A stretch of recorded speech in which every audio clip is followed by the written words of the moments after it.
Pwede ka pa ring maligtas kahit bahagi ka ng LGBT dahil ang kaligtasan ay hindi base sa sexuality, sa nakaraan mo, kung sino ka. Ito ay base sa Panginoong Hesukristo.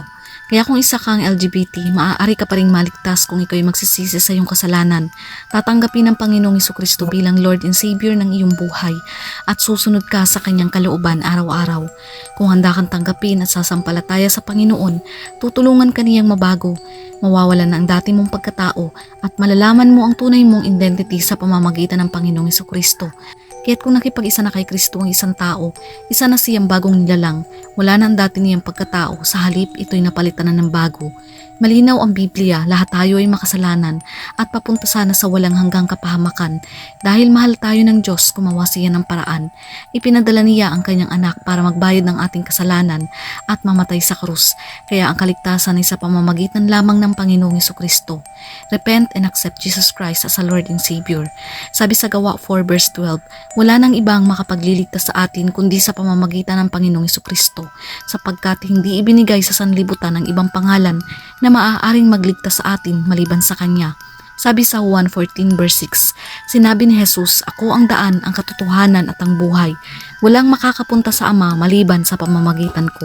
Ang pagsisisi ay hindi lamang pag-amin ng mga kasalanan, kundi isang tunay na pagbabago ng isip at puso. Tandaan mo, ang kaligtasan ay inaalok sa lahat, libre at walang bayad.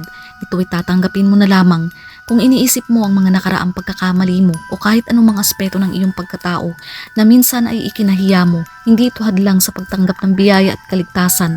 Ang pag-ibig ng Diyos ay walang kondisyon at umaabot sa lahat ng nangangailangan, anuman ang iyong kasarian o mga karanasan sa buhay. Pero kung patuloy kang tatanggi sa kanyang biyaya, mamumuhay sa pagkakasala, walang hanggang pagkahiwalay sa Diyos ang iyong kalalagyan.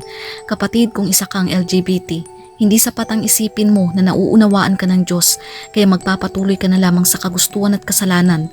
Hindi dapat isipin na hindi siya magpaparusa dahil siya ay Diyos ng pag-ibig. Oo, siya ay Diyos ng pag-ibig pero siya rin ay makatarungan at hindi niya hinahayaan ang kasalanan. Kaya nga nagpaalala ang Diyos sa patuloy na namumuhay sa kasalanan. Sabi sa 1 Corinthos 6 verse 9 to 10, hindi ba ninyo alam na ang makasalanan ay walang bahagi sa kaharian ng Diyos? Huwag ninyong dayain ang inyong sarili.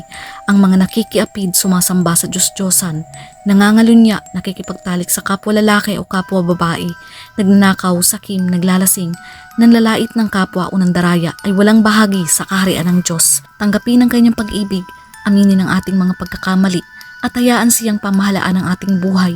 Siya ang mag-aayos ng lahat.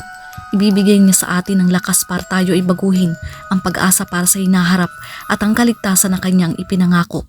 Dahil ang tunay na pag-ibig ng Diyos ay hindi lamang nag-a-affirm, ito ay nagtatransform. Ang Diyos ay Diyos ng pag-ibig, isang pag-ibig na walang kondisyon, walang hanggan at hindi batay sa ating mga tagumpay o pagkakamali. Kapatid, hindi pa huli ang lahat.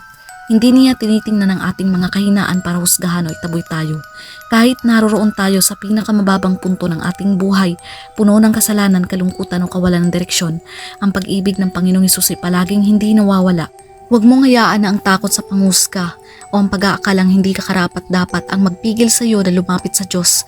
Kaya't kung isa kang LGBT at gusto mo ng kaligtasan, tinatawag ka niya. Hindi para manatili kung saan ka ngayon, kundi para baguhin ka at bigyan ka ng bagong buhay. Mahal tayo ng Panginoon at ang tunay na pagmamahal ay hindi pagsunod sa ating laman o kagustuhan, kundi ang pagsunod sa kalooban ng Panginoon.